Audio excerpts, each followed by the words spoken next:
Hello बच्चों, कैसे हैं आप सभी। उम्मीद करती हूँ आप सभी बहुत अच्छे से होंगे। कक्षा की शुरुआत करते हैं। पाठ है हमारा संबंध बोधक अव्यय यानी पोस्ट पोजीशन पार्टिकल।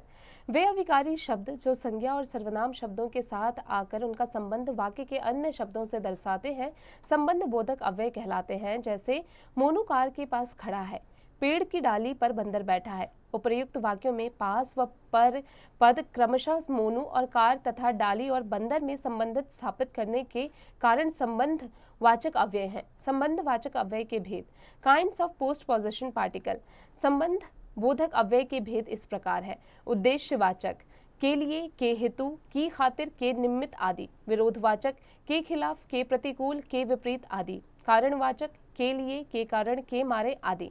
साधनवाचक, के सहारे, के जरिए, के द्वारा आदि। संबंधवाचक, सहचर बोधक, के संग, के साथ, के समेत आदि। समानता सूचक, की तरह, के समान, के तुल्य, के बराबर, के सदृश आदि। व्यक्तिरेख वाचक, के सिवाय, के अलावा, के बगैर, के बिना, के रहित, के अतिरिक्त, के बजाय आदि। कालवाचक, के आगे, के पीछे, के बाद, के पश्चात, के उपरांत आदि। स्थानवाचक, में, पर, के आगे, के पीछे, के नीचे, के ऊपर, के पास, के नजदीक, से दूर आदि। दिशावाचक, इधर, उधर, की ओर, की तरफ, के पार आदि। कुछ संबंध बोधक अव्यय प्रयोग सहित। उसका मुंह चांद के समान है। राजू के पास श्याम बैठा है।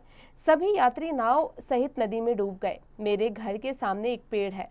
कहानी सुनने के पश्चात वह घर चला गया। ईश्वर सर्वत्र विद्यमान है। वह मेरे बाद आया। श्याम मेरे घर के निकट रहता है। क्रिया विशेषण और संबंध बोधक में अंतर। जो शब्द क्रिया की विशेषता बताए वे क्रिया विशेषण कहलाते हैं तथा जो संज्ञा और सर्वनाम के साथ आकर उनका संबंध अन्य शब्दों के साथ बताते हैं उन्हें संबंध बोधक कहते हैं। बच्चों, अब आ जाते हैं मुख्य बातें पर। संबंध बोधक शब्द संज्ञा या सर्वनाम के साथ आकर वाक्य के अन्य शब्दों से संबंध स्थापित करते हैं। संबंध बोधक शब्द अव्यय होते हैं। बच्चों, अब आ जाते हैं इसके अभ्यास कार्य पर।